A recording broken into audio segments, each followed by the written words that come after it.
അതൊരു സസ്പെൻസ് ആണ്. അത് നമ്മള് അവിടെ തിരി കാണിച്ചത് 10:48 ഇത്ര സന്തോഷം. എല്ലാരും കുടുംബസമേതം പോവാണ്. അപ്പൊ ഇന്ന് ഫുൾ എന്റർടൈൻമെന്റ് ആണ് കേട്ടോ. അപ്പൊ നമ്മളെല്ലാരും ഒന്ന് കുടുംബസമേതം ഇറങ്ങാണ്. ഒന്നും അങ്ങോട്ട് നോക്കിയിട്ടില്ല. നേരെ വണ്ടിയിലേക്ക് സാമാനൊക്കെ എടുത്ത് കേറിയിട്ടുണ്ട്.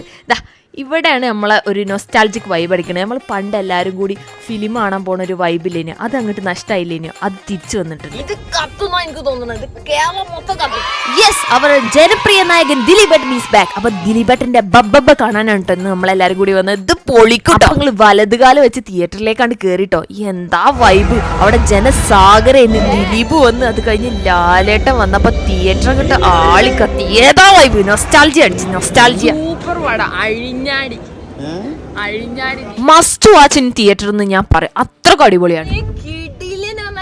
സൂപ്പർ ബ്ലോക്ക് ബസ്റ്റർ കേട്ടോ. ദിലീപേട്ടനും മറ്റേ നമ്മളെ മോഹൻലാലും കൂടി ഒപ്പം വന്നപ്പോ അടിപൊളി. തിയേറ്ററൊക്കെ കത്തി മറിഞ്ഞ്. പിന്നെ ഫിലിമും ഡയറക്ഷനും ഒന്നും ഒരു രക്ഷയില്ലട്ടോ. എനിക്ക് ഭയങ്കര ഇഷ്ടമായി. ഫസിക്കാക്ക് എങ്ങനെയുണ്ട്?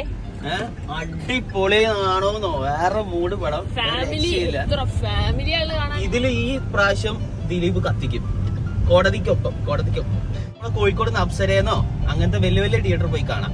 എന്നാലും അതിന്റെ ഒരു പഞ്ച് കിട്ടും. ഫിലിം കഴിഞ്ഞപ്പോ നല്ല വിശപ്പ്. അപ്പൊ നിങ്ങൾ ഒരു സദ്യ കൂടി അടിച്ച്. Must watch in theatre. ദിലീപേട്ടൻ ഈസ് ബാക്ക്.